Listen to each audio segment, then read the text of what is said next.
ఇక ఉలిక్కిపడ్డ Israel Ben Gurion విమానాశ్రయాన్ని తాకిన హుతీల ballistics క్షిపణి అంటూ ఒక వార్త ఇజ్రాయెల్కి సంబంధింగా. సిక్కులపై 1984 దాడులు తప్పే, రాహుల్ గాంధీ ఒప్పుకోవాలంటూ మనం స్టార్టింగ్లోనే ఈ అంశం గురించి మాట్లాడుకున్నాం. ఇక పాక్కు మరో పాకిస్తాన్ గొంతు ఎండేలా భారత్ మరో నిర్ణయం. బగాలిహార్ నుంచి నీళ్లు నిలిపివేత పంజాబు ప్రావిన్స్కు ఇక కష్టమే. భారత నౌకలపై దయాది దేశం నిషేధం, వాయుసేనతో ఘర్షణ జరగవచ్చని పాక్ మంత్రి.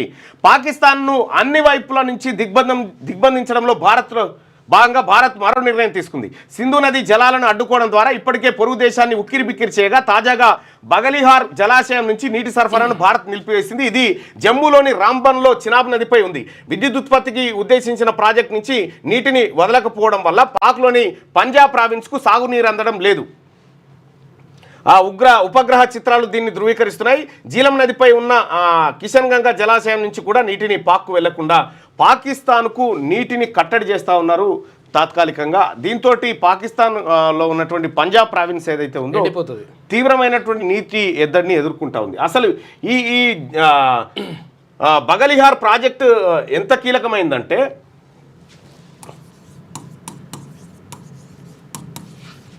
బగలిహార్ ప్రాజెక్ట్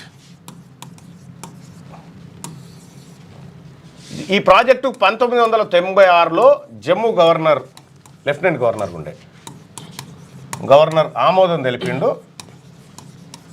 ఆమోదం తెలిపితే 1999లో ఈ ప్రాజెక్టు ప్రారంభమైంది నిర్మాణం.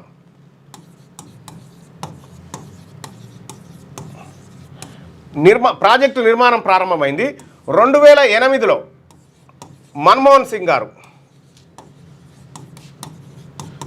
సింగ్ ప్రధానిగా ఉన్నప్పుడు ఇందులో ఇది రన్ ఆఫ్ ద రివర్ అంటారు దీన్ని. వాస్తవానికి ఇక్కడ వచ్చిన నీళ్ళను వచ్చినట్టుగానే వదిలేసేటువంటి దీన్ని రన్ ఆఫ్ ద రివర్ అంటారు. అయితే మన్మోహన్ సింగ్ గారు ఇందులో 450 మెగావాట్లకు సంబంధించినటువంటి ప్రాజెక్టును జాతికి అంకితం చేసిండు. ఆ తర్వాత 2019లో నరేంద్ర మోడీ గారు మరో 450 మెగావాట్లను జాతికి అంకితం చేసింది. దీంతో జమ్మూ కాశ్మీర్తో పాటు ఇతర రాష్ట్రాలకు విద్యుత్ ఉత్పత్తి జరుగుతూ ఉంది. ఈ ప్రాజెక్టు మొత్తం 144 అడుగుల పొడుగు ఉంటుంది, మీటర్ల పొడుగు ఈ ఆనకట్ట ఉంటుంది.